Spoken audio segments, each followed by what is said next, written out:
un poco presentaros, presentaros a Pedro Alcázar, que es el responsable de neuroradiología intervencionista y jefe de sección en el Hospital Virgen de las Nieves de Granada y un gran experto en nuestro país en el tratamiento de las malformaciones arteriovenosas. Hablará del manejo interdisciplinar y del tratamiento endovascular de esta patología y simplemente recordar a la audiencia que al final de la sesión daremos paso a las preguntas, que en el chat pueden escribir las preguntas que consideren necesarias y yo se las haré pasar a Pedro. Adelante, Pedro, cuando quieras. Muy bien, voy a compartir la pantalla.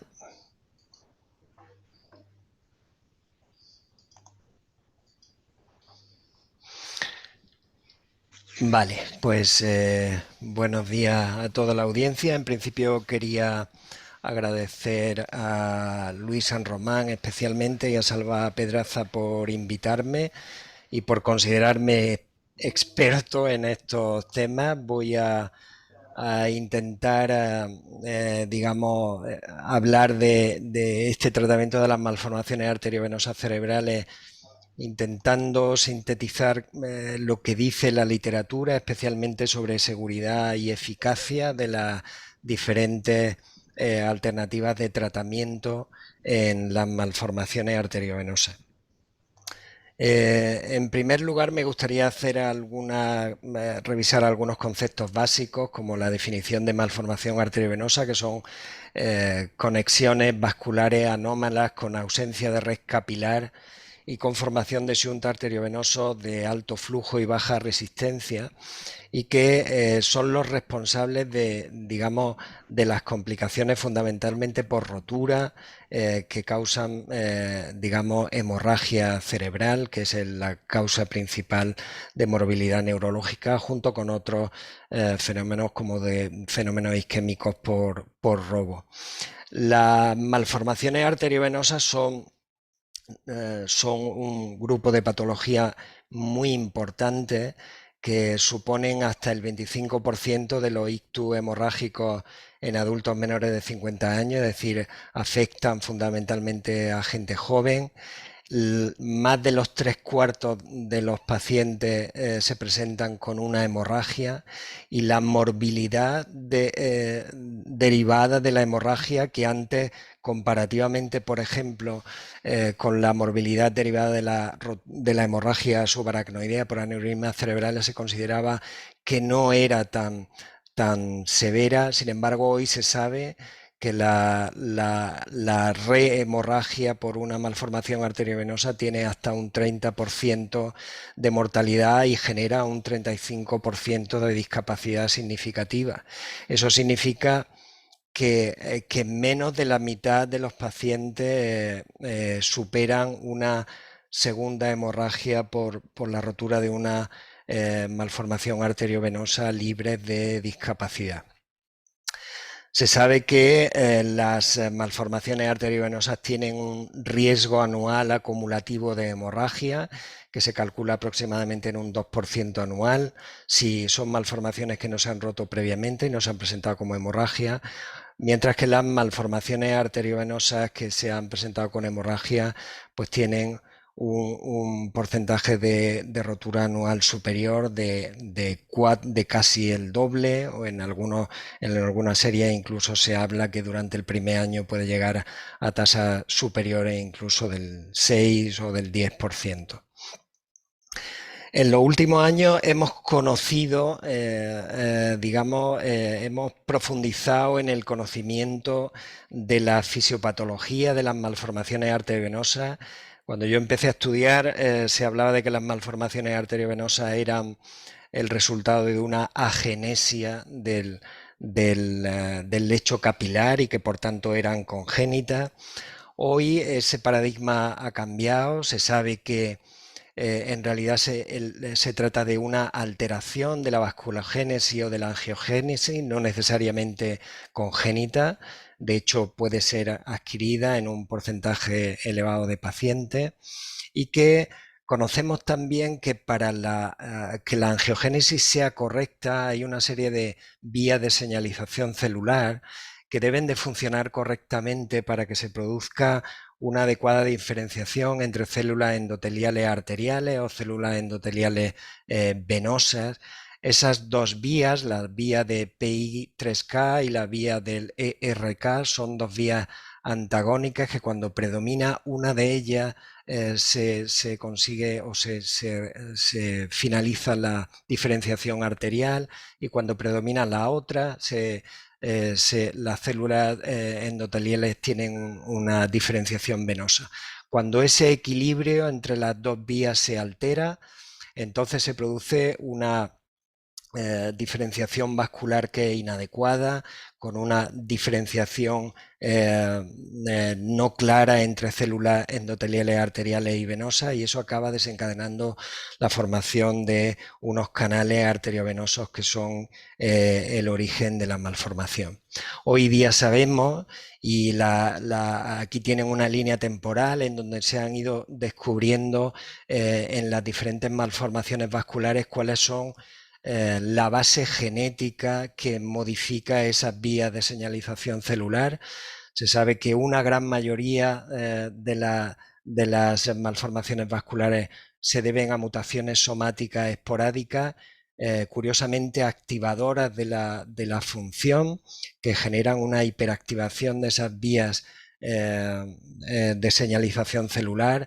Con respecto a las malformaciones arteriovenosas cerebrales, aquí ven que digamos, el conocimiento está empezando de las bases genéticas, empieza en 2018. Y hoy día hemos completado, se está completando un mapa en el que podemos asignar cuáles son las alteraciones genéticas que afectan a cada uno de los eslabones de las vías de señalización celular. Y no solo eso, en concreto las malformaciones arteriovenosas, se sabe al menos que gran parte de ellas están relacionadas con mutaciones puntuales activadoras en la vía de las ERK, y también tenemos, en función de ese mapa, también tenemos unas terapias farmacológicas, unos fármacos que son capaces de contrarrestar esa hiperactividad de esas vías de señalización. Probablemente en el futuro veamos que el tratamiento farmacológico guiado por el genotipo funcione en el tratamiento de las malformaciones arteriovenosas. Ya hay casos puntuales que así lo determinan, y en esos casos el tratamiento endovascular o las técnicas endovasculares seguramente representarán un papel fundamental en concreto, por ejemplo, para la tipificación genotípica de las malformaciones mediante la realización de biopsia endotelial. Ya hay experiencias de recolección de células endoteliales con material embolizante en coil de embolización, y esto permite la tipificación genómica de la malformación y el poder dirigir de manera farmacológica de la manera más adecuada el tratamiento, consiguiéndose regresiones solo con terapia farmacológica, como ven ahí en el ejemplo. En estos casos yo creo que el tratamiento endovascular y sus técnicas se le abre una nueva vía de participación en el tratamiento multidisciplinar de las malformaciones arteriovenosas. A día de hoy no tenemos un tratamiento perfecto, un tratamiento muy bueno que funcione siempre de manera uniforme en el tratamiento de las malformaciones arteriovenosas. El objetivo terapéutico de un tratamiento de la malformación arteriovenosa es la prevención del riesgo de sangrado, para preservar el estado funcional del paciente, para impedir que la hemorragia sea capaz de provocar daños neurológicos irreversibles, y esto solo se consigue mediante la obliteración completa del nido por las diferentes técnicas que ahora veremos. Y por supuesto, la indicación del tratamiento, como en cualquier otra decisión en la medicina, se hará siempre que el riesgo acumulativo vital de hemorragia de la historia natural de la enfermedad pues supera los riesgos del tratamiento. En el caso de las malformaciones, la mayoría se dan en sujetos jóvenes con un riesgo de hemorragia acumulativo anual que hay que tener en cuenta en la toma de decisiones y que seguramente es ese riesgo el que hay que poner en balance, el riesgo de esa historia natural el que hay que poner en balance con los riesgos del tratamiento. Esos riesgos, por lo tanto, son importantes tenerlos bien evaluados, bien acotados para hacer un cálculo razonable sobre las expectativas del paciente portador de la malformación arteriovenosa. Cuando digo que no hay un tratamiento posible, o sea, un tratamiento perfecto, el resultado es que hay varias formas, varios tratamientos posibles, en concreto 3: la cirugía, que es la extirpación directa por parte del neurocirujano de la malformación para extirpar el nido y eliminar el riesgo de hemorragia; la radiocirugía, que es un tratamiento en el que todos conocen, que consiste en la administración de una dosis de radiación en condiciones estereotáxicas con precisión de milímetros, y la radiación sobre el nido malformativo acaba produciendo unos fenómenos de reparación como respuesta a la lesión que provoca la radiación, que finalmente desemboca en la obliteración del nido en un periodo de latencia entre 2 a 5 años. Y la embolización, que consiste, como todos saben, en la inyección de un material embolizante que acaba obliterando el nido hasta el pie de la vena, y de esa manera pues se obtiene la curación de la enfermedad. Tengo que decir que cuando uno revisa la literatura, pues se ve que el denominador común es que no hay estudios de calidad suficiente, y especialmente estudios comparativos. Sin embargo, en la práctica clínica estos tratamientos se acaban combinando de manera diferente. Las malformaciones arteriovenosas son entidades muy heterogéneas, con diferentes características que la hacen ser consideradas candidatos diferentes a cada uno de los tratamientos, y esto hace que en muchas ocasiones en la literatura se haga referencia a que un gran número de pacientes, debido a la complejidad en el abordaje, no reciben el tratamiento óptimo que podrían recibir. Un elemento fundamental para tomar las decisiones es saber la eficacia y seguridad de cada uno de los tratamientos.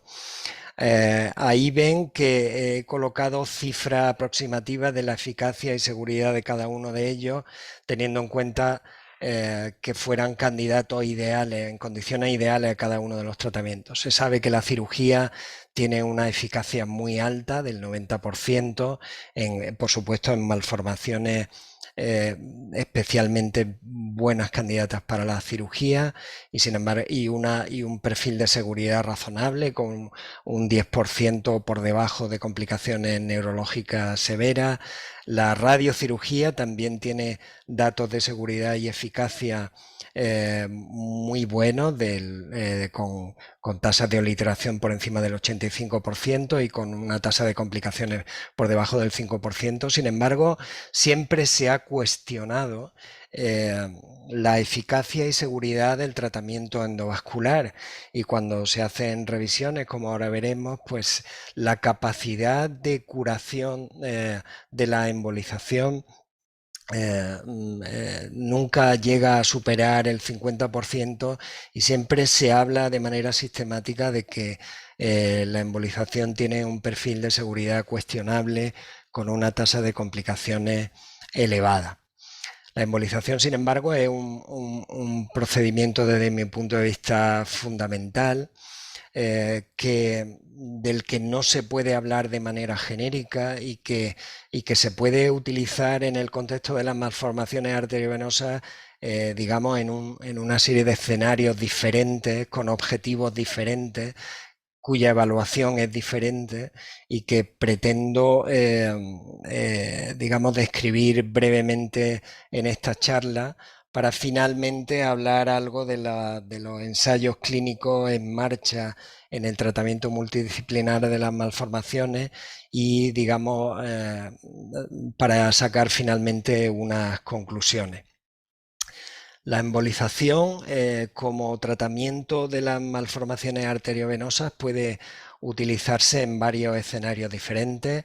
Esos 4 son los que me parecen mencionables: la embolización parcial dirigida, la embolización prequirúrgica, la embolización preradiocirugía y la embolización con intención curativa. Analizaremos cada uno de ellos. La embolización parcial dirigida es un término que fue acuñado por Timo Krins en una publicación ya data del año 2010, que habitualmente se utiliza en el manejo agudo, en las malformaciones arteriovenosas rotas, y cuyo objetivo no es la curación de la malformación, sino la modificación de la historia natural de la malformación mediante la reducción del riesgo de sangrado. Y se basa en la teoría de que las malformaciones tienen en su interior determinadas características angioarquitecturales, los focal wake points que ellos llaman, que hacen a la malformación más proclive al sangrado o que son la causa directamente del sangrado. Y entre el catálogo de esas características angioarquitecturales, estos autores mencionan los aneurismas intranidales o los aneurismas perinidales, también las fístulas arteriovenosas directas y también las ectasias venosas y la estenosis venosa. La embolización dirigida hacia esos wake points es lo que, con el objetivo de reducir el riesgo de sangrado, estos autores en sus series personales demuestran que la eficacia de esa actuación para reducir el riesgo de sangrado es elevada, consiguen reducir hasta 1/3 el riesgo de sangrado, y ellos insisten en que este tipo de embolización parcial dirigida tiene que realizarse en el contexto de una estrategia multidisciplinar para modificar la historia natural y en un itinerario hacia la curación predefinido siempre que este sea posible. Con respecto a la embolización parcial dirigida, estos autores volvieron a publicar un artículo relevante en el 2021 en el que evalúan una serie más larga de su propio centro y evalúan el perfil de seguridad y los cambios de angioarquitectura que se producen tras esta embolización parcial dirigida, y llegan a la conclusión de que efectivamente sigue siendo eficaz. El riesgo de resangrado se reduce significativamente a la 1/4 parte y que no hay complicaciones, el perfil de seguridad es correcto, y teorizan sobre si las malformaciones no rotas probablemente también se puedan beneficiar de esta embolización parcial dirigida. La embolización parcial dirigida es probablemente uno de los escenarios en los que se utiliza el tratamiento endovascular en el contexto de las malformaciones arteriovenosas, digamos, menos discutido, porque se entiende su seguridad y eficacia en el contexto al menos de las malformaciones arteriovenosas rotas. Otro, digamos, escenario posible es la embolización prequirúrgica. La cirugía de las malformaciones arteriovenosas es uno de los retos más complejos ante los que se enfrentan los cirujanos, y si la embolización se realiza antes de la cirugía, el objetivo es mejorar el resultado funcional de la cirugía, reduciendo el tiempo quirúrgico, reduciendo la pérdida de sangre intraoperatoria, facilitando la manipulación y la extirpación de la malformación, e incluso se ha postulado que podrían contribuir a reducir el síndrome de hiperperfusión postquirúrgico. Sin embargo, cuando uno revisa la literatura, tenemos una revisión sistemática de la literatura y metaanálisis reciente de marzo del 2022, en el que se analizan 8 estudios con más de 500 pacientes. Los autores llegan a la conclusión de que se tratan de estudios retrospectivos de baja calidad, en los que es difícil evaluar la eficacia de este tratamiento prequirúrgico en términos de mejorar el resultado quirúrgico final, pero sí señalan que la mayoría de los estudios reportan una tasa de complicaciones relativamente elevada. O sea, la embolización añade una tasa significativa de complicaciones al tratamiento quirúrgico, y ellos llegan a la conclusión de que hay insuficiente evidencia para recomendar la embolización preoperatoria. Admiten de todos modos que probablemente hay un sesgo de selección, es decir, se embolizan de forma preoperatoria las malformaciones más complejas y por tanto posiblemente es más probable de esta manera que se complique, que la morbilidad derivada de la embolización en estos casos sea más elevada. Su conclusión final es que las complicaciones de la embolización son significativas y que hay que estudiar con detenimiento a qué paciente se les somete a una embolización prequirúrgica. La embolización prequirúrgica, la indicación, por tanto, debe de ser establecida por el neurocirujano. El neurocirujano nos debe solicitar que necesita una embolización. Hay que estudiar con el neurocirujano cuál es la angioarquitectura de la malformación y hay que definir los objetivos del tratamiento, y teniendo en cuenta de que el perfil de seguridad de la embolización preoperatoria está en cierto entredicho, debería de reducirse a una digamos, intervención lo más minimalista posible para conseguir los beneficios sobre el manejo quirúrgico. Hay dos estrategias diferentes.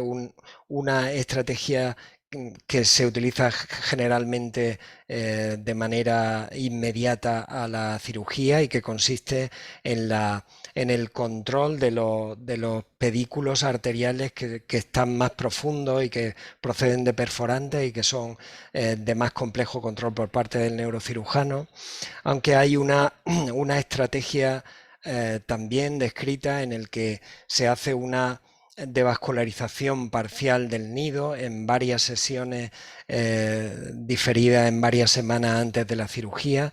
Probablemente este segundo abordaje sea el responsable de la disminución del perfil de seguridad, porque probablemente la devascularización parcial puede desestabilizar la malformación y ser responsable de las hemorragias prequirúrgica cuando se realiza esta estrategia.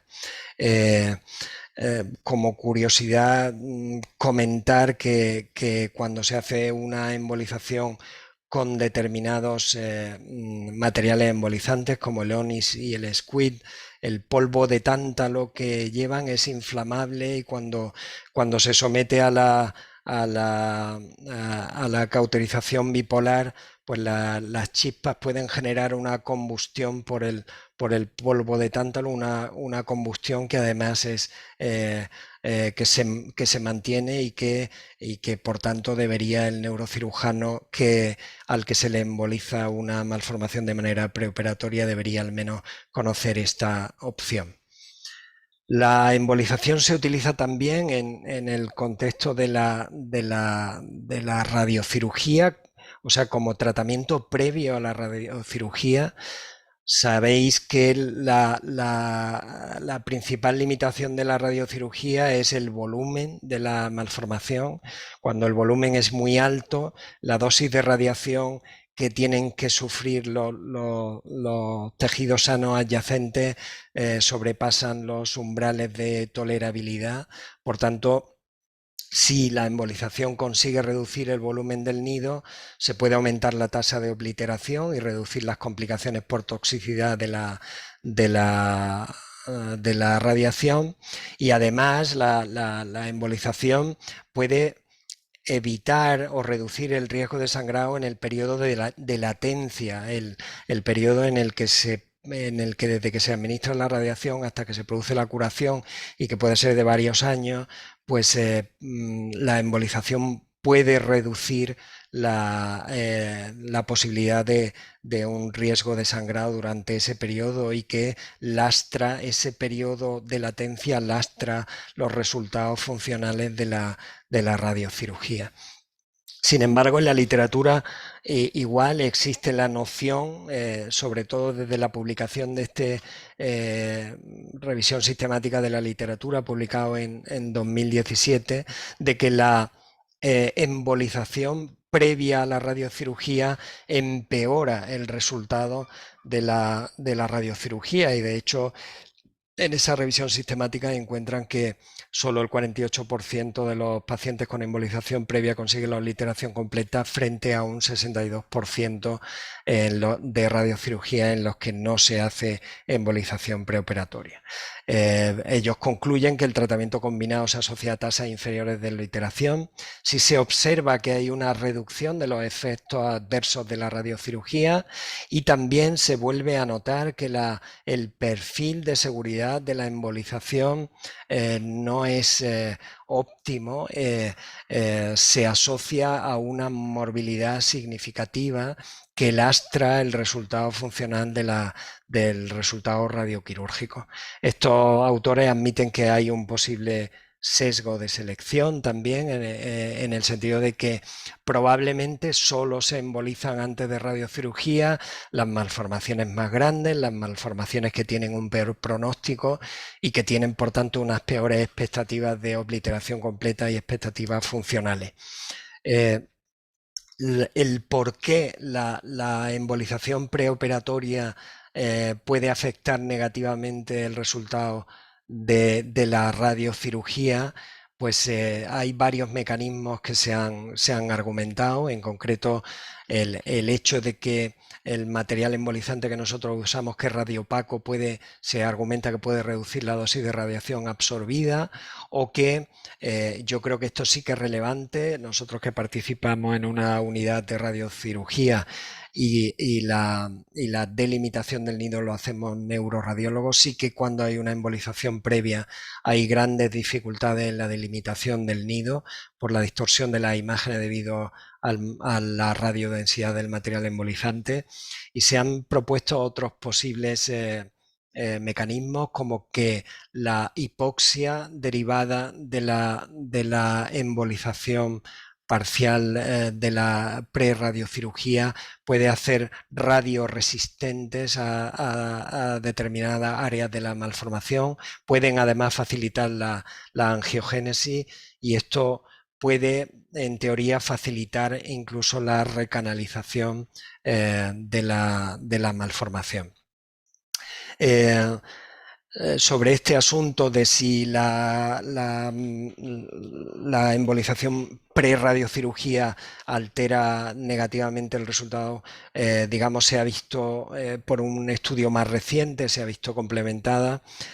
Un estudio probablemente el más extenso, con 1.200 pacientes, un estudio multicéntrico de un consorcio de radiocirugía multicéntrico que utilizan unidades de Gamma Knife, y ellos llegan a la conclusión, después de hacer un estudio de cohorte comparativa entre los pacientes que reciben embolización antes de la radiocirugía o no encuentran esa diferencia en la tasa de obliteración. Sí que encuentran que las malformaciones embolizadas tienen menos efectos adversos derivados de la toxicidad de la radiación, y vuelven a resaltar que la complicación de las embolizaciones es significativa y que lastra el resultado funcional.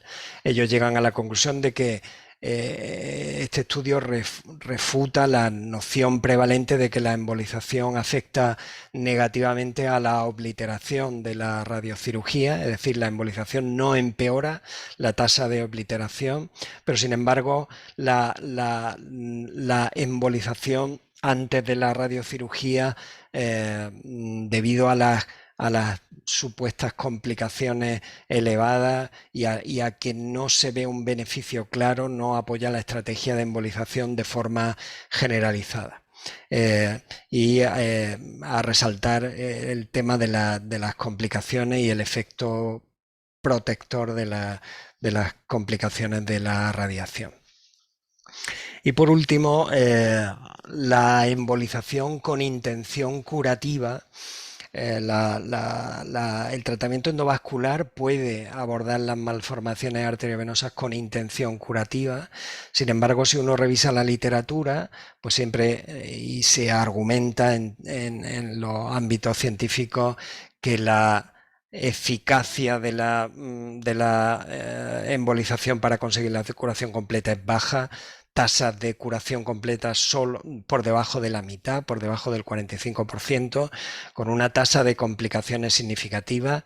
Hay una revisión sistemática del año 2019 que demuestra estos datos, es decir, el perfil de seguridad y de eficacia de la embolización curativa no es muy bueno y claramente peor que el resto de las modalidades de tratamiento que compiten en la radiocirugía.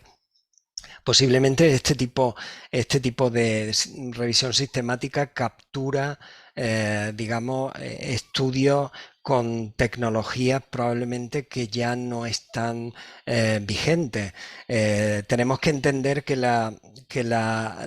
tratamiento endovascular de las malformaciones arteriovenosas es el tratamiento que más ha sufrido una evolución tecnológica. Las innovaciones tecnológicas en el tratamiento endovascular se suceden a un ritmo muchísimo más rápido que para la embolización, que para la cirugía y la radiocirugía, que son técnicas relativamente estables y cuyas innovaciones prácticamente ya son casi inexistentes.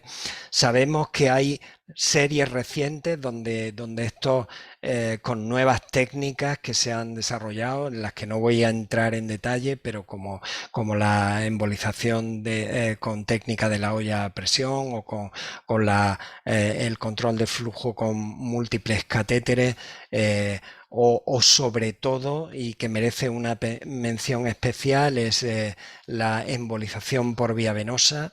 Recientemente el paradigma de embolización o cómo se aborda el tratamiento endovascular de las malformaciones arteriovenosas ha cambiado, y hoy sabemos que determinadas malformaciones pueden tratarse desde el lado venoso, con o sin control del lado arterial, y que se pueden conseguir tasas de obliteración muy elevadas. Aquí les muestro una revisión sistemática y metaanálisis publicada en 2019, en el que la tasa de oclusión, por tanto la eficacia del tratamiento es muy elevada, del 90%, y el perfil de seguridad es bastante razonable, con una tasa de buen resultado funcional también del 90%, lo que es lo mismo un 10% de morbimortalidad mayor, lo cual, aunque siendo significativo, es un perfil de seguridad aceptable teniendo en cuenta esa tasa de eficacia. Las indicaciones o el perfil tipo de malformación candidata a tratamiento por vía intravenosa son malformaciones sintomáticas pequeñas y profundas y con drenaje venoso único, y que curiosamente son malformaciones que son en general malos candidatos para cirugía y en general malos candidatos también para la radiocirugía, en concreto malformaciones pequeñas en zonas muy radiosensibles como el tronco cerebral pueden ser abordadas con razonables perfiles de seguridad y eficacia mediante la embolización por vía venosa. Ese es el resumen de cómo la embolización puede participar en el tratamiento multidisciplinar de las malformaciones arteriovenosas, pero cuando uno revisa la literatura sabemos que la insuficiencia de la evidencia científica. Sabemos todos que los ensayos clínicos son los que nos definen la máxima evidencia científica posible. En el caso de las malformaciones arteriovenosas, a diferencia de otros de otro ámbito, no hay una producción muy abundante de ensayos clínicos, y algunos de ellos desafortunados, como todo el mundo conoce. El Aruba Trial fue un ensayo clínico que se planificó en 2014 y que pretendía comparar en malformaciones no rotas el tratamiento, cualquier combinación de tratamientos versus observación, y llegaron a la conclusión de que se veían muchas más complicaciones en el brazo de tratamiento que en observación, y sus conclusiones fueron que las malformaciones rotas no deberían tratarse porque los tratamientos conllevan más complicaciones que la historia natural. Sin embargo, este estudio ha sido criticado en términos de diseño o de la forma de reclutamiento de los pacientes, incluso en el análisis de los datos, y hoy no se considera un tratamiento o sea, un ensayo clínico de referencia para la toma de decisiones. El siguiente ensayo clínico que está todavía en marcha, que es el TOBAS Trial, se diseñó específicamente para intentar resolver los problemas de defecto de diseño que había tenido el Aruba. Un diseño complejo, aunque a mí me parece muy inteligente, en el que se hace un tratamiento multidisciplinar de las malformaciones en diferentes centros, y solo se randomizan cuando el equipo multidisciplinar entiende que hay una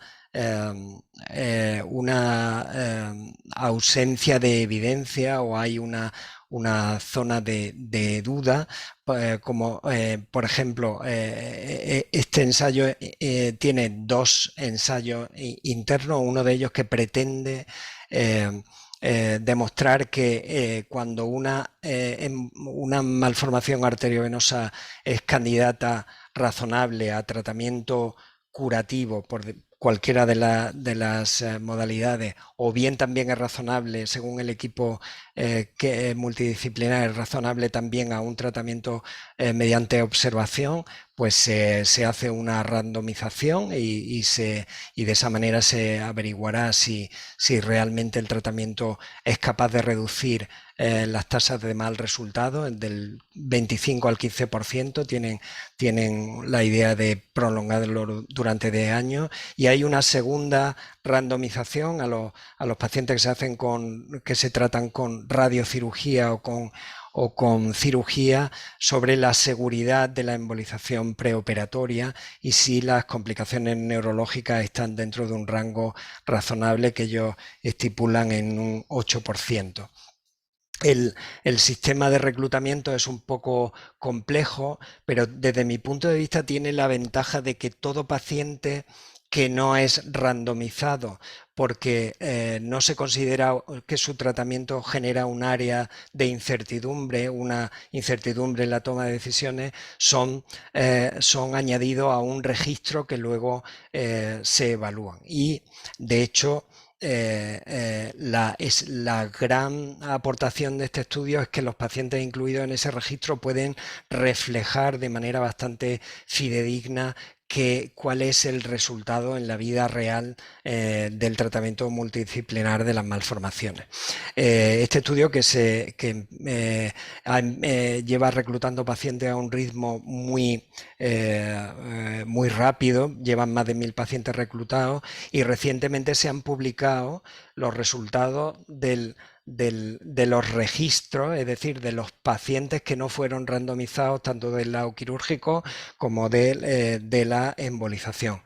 Hay que tener en cuenta que estos pacientes del registro son pacientes, por tanto, en los que el equipo multidisciplinar vio claro que no había incertidumbre en que el paciente debería tratarse o bien con tratamiento quirúrgico o con embolización. En abril de este año se publicó el registro quirúrgico, y el registro quirúrgico muestra datos muy buenos para la cirugía, una obliteración completa del 89%, una eficacia muy buena, con una morbilidad razonablemente baja, y con una particularidad de que más de la mitad de las malformaciones se hizo una embolización prequirúrgica y la morbilidad del tratamiento global está condicionada por morbilidad de la embolización prequirúrgica. Más de la morbilidad permanente de 6 pacientes, 5 fueron por morbilidad permanente en relación a la embolización preoperatoria, la mayoría por hemorragias que ocurrieron tras la embolización. Por tanto, en la vida real, en donde el equipo multidisciplinario decide que no hay incertidumbre, los pacientes dirigidos a cirugía tienen una tasa de seguridad y eficacia muy razonable, y que la morbilidad es lastrada por la embolización preoperatoria. También se ha publicado al mes siguiente, en mayo, los datos del registro de la embolización, tanto con intención curativa como sea una embolización pre-radiocirugía o cirugía. Y aquí los resultados no son tan buenos. Los resultados de obliteración completa es solamente de un 36%, unos resultados muy, muy, muy pobres, teniendo en cuenta que estos pacientes que entraron en este registro son pacientes a los que el equipo multidisciplinar considera que la embolización curativa es el mejor tratamiento sin ningún tipo de incertidumbre, y con un perfil además de seguridad muy deficiente, con efectos adversos severos en más de un cuarto de los pacientes, en el 26%. Y eso este perfil de seguridad deficiente también se repite en la embolización que precede al tratamiento quirúrgico y al tratamiento con radiocirugía. Por tanto, los autores del ensayo clínico concluyen que la embolización curativa tiene una eficacia baja, que las complicaciones hemorrágicas son frecuentes, incluso en el tratamiento prequirúrgico y prerradioquirúrgico, y que debería de ofrecerse solamente en el contexto de un ensayo clínico. Como ven, digamos, la extrapolación en teoría a la vida real de la embolización como tratamiento curativo o como pretratamiento de otros no tiene un perfil de seguridad y eficacia muy favorable.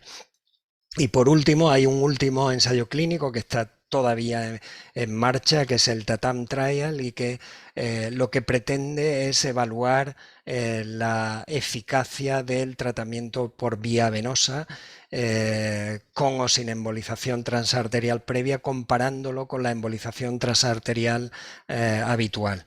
Ellos pretenden demostrar que la tasa de obliteración se eleva de un 40 a un 80%, y para detectar esas semejantes diferencias se necesita un tamaño muestral bastante bajo, y ellos calculan que con 76 pacientes de tamaño muestral es posible que tengan suficiente, contando con unas pérdidas del 10%.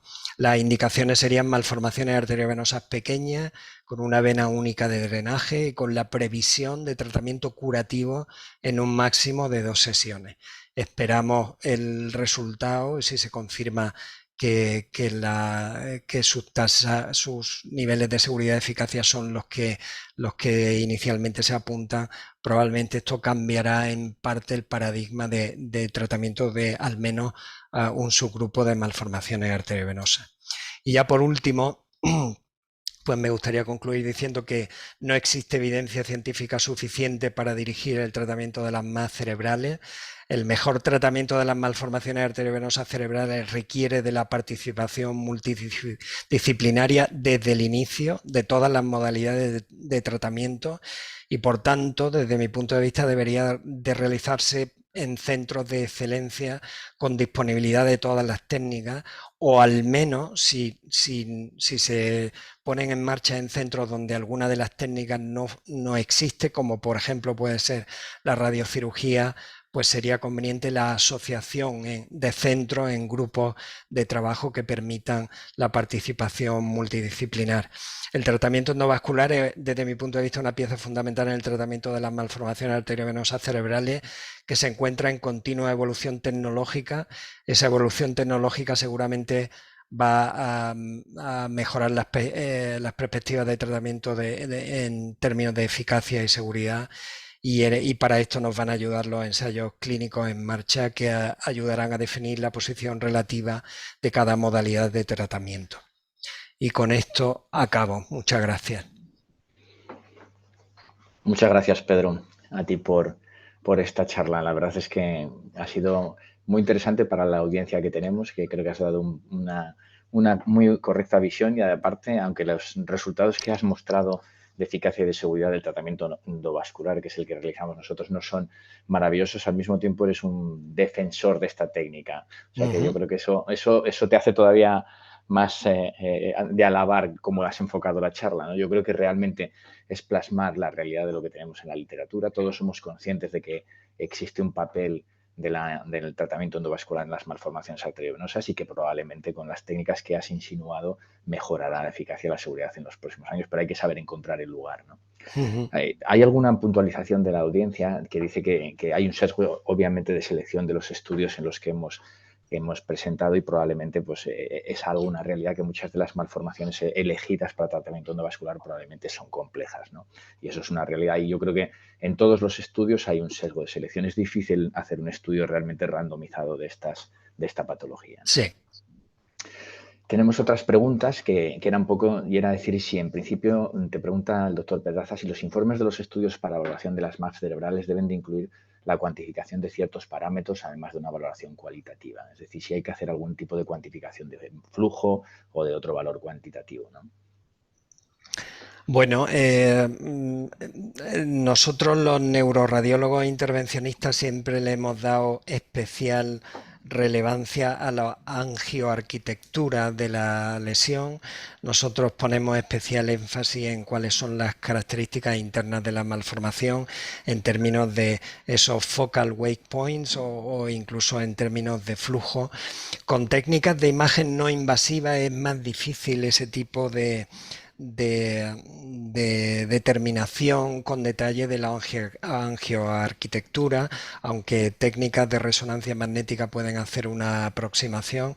Yo creo que las nuevas técnicas de angiografía con la angiografía tridimensional con resolución temporal, el 4D, que está disponible en algunos equipos, puede determinar las características de la angioarquitectura relevantes para la toma de decisiones, que no solo son para el tratamiento endovascular, sino también para la radiocirugía o incluso para la cirugía, y que nos pueden proporcionar esa información ya sin hacer un microcateterismo selectivo en muchos casos.